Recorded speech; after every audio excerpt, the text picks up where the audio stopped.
process of installation. First of all, my house is, it's a sample house, but again, I have a removable top, which I'm going to take off to give me access. Now, if you don't, what you can do is you can take and do all the work from the outside, and then you're going to have to be able to get inside that house to put in those 3 screws and pull that cord through. So I'm going to take the top off, and I'm going to work in this back corner, and I'll tell you why in just a minute.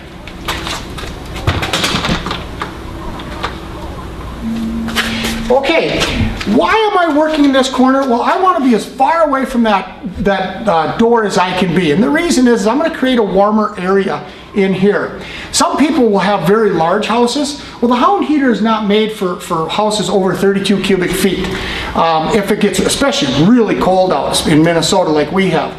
And so what a lot of people will do is they will put a divider that doesn't come all the way across, but it'll come out acting like a windbreak, and the dog can go around that, and they can, that's where they can sleep. You've cut down the area to heat, and the Hound heater has to work less, and it'll stay warmer. All right, so now what we're going to do is we're going to find a spot that we're going to drill the hole for the cord. That's probably the most difficult part of this whole process.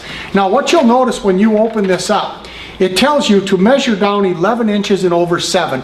That's an approximate amount for your cord, and so you get a good height of your Hound heater. But again, that will all change depending on the doghouse and the size of your doghouse.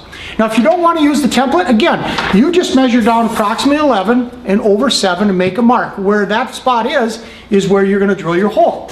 Now, my template is made to go in the right side of the doghouse, my right, excuse me, but it can also go on the other side by simply flipping this over. Now, you can tape this down, or you can simply go and make your mark, as you can see the spot through here, and all it has to do is be approximate. So I make my mark, and now it's time to get my drill. All right, I have my 1 3/8, or excuse me, 1 3/16, 1 1/4 hole saw ready. Again, a spade bit will work just fine. And now I'm going to drill my hole all the way through the doghouse and then examine the hole.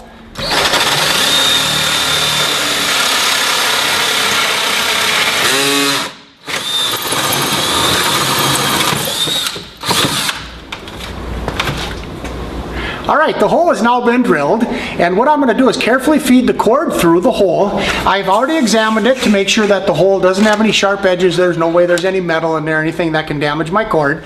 And so now I'm going to feed the cord through. And I always want to be gentle anytime I'm working with cords, because electricity and things being pulled apart don't work very well.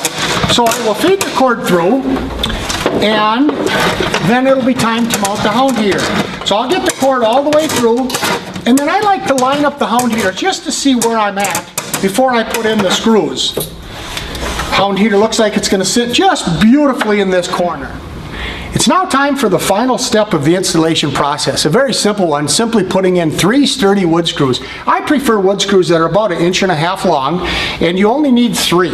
You'll put 2 on this side and 1 up here. When that's done, it's just a matter of simply turning on your Hound heater and letting your pet enjoy the warmth.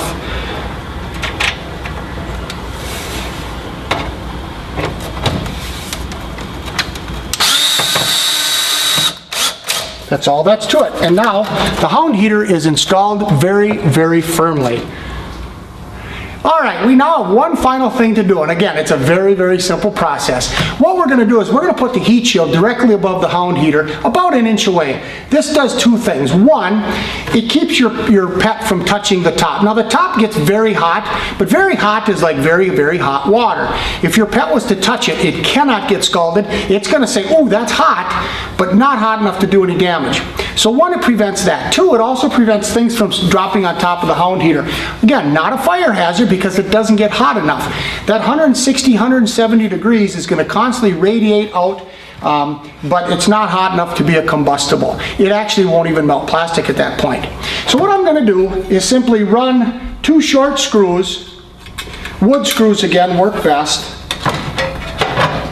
put the heat shield approximately 1 inch above the Hound heater, directly above it.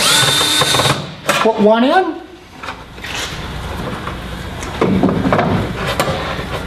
Install the second one.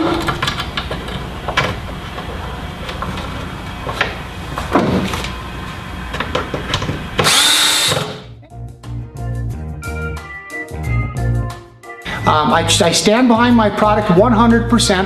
I have a rock solid guarantee because I know the product works. With over 30,000 sold and never any problems, I'm there to help people, and I know it's a good product because I use them myself, as do all of my friends.